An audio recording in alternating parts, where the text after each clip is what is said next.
Let's listen to that presser by KHRC chairperson George Kegoro that was also addressed by several other human rights activists. Then, as it is now, that the KHRC has operated illegal accounts, failed to abide by its statutory tax obligations, concealed transactions in relation to its board members, and made false declarations to the NGO Coordination Board.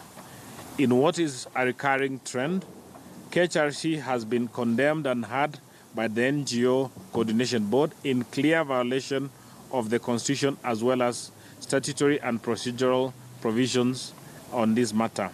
The KHRC, in fact, sought legal redress on these matters, specifically in 2015, and obtained a clear judgment of the High Court in Kenya Human Rights Commission versus the NGO Coordination Act, that is a suit that we filed in 2016.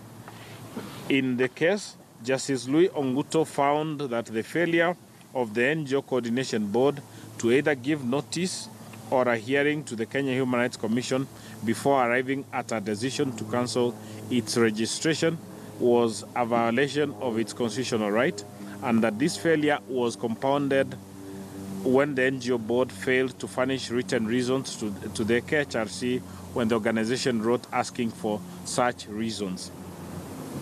It is therefore a travesty of justice that the NGO Coordination Board, and in particular Mr. Fazul Mohammed, would insist on flagrant abuse of office in total disregard of the KHRC's constitutional right and the authority of the courts. Let it be clear that the KHRC maintains the highest level of financial and operational integrity as demonstrated by our consistent and full compliance with statutory obligations. We are up to date in our filings with the NGO Coordination Board as well as other statutory bodies and have received no queries or citations in respect of our filings. The logical conclusion, therefore, is that this is an act of intimidation and attempt to shrink civic space rather than enforcement of the law. Samburu Governor Moses Lenol Kulal has called upon opposition leader Raila Odinga to concede defeat so that the country can move on. He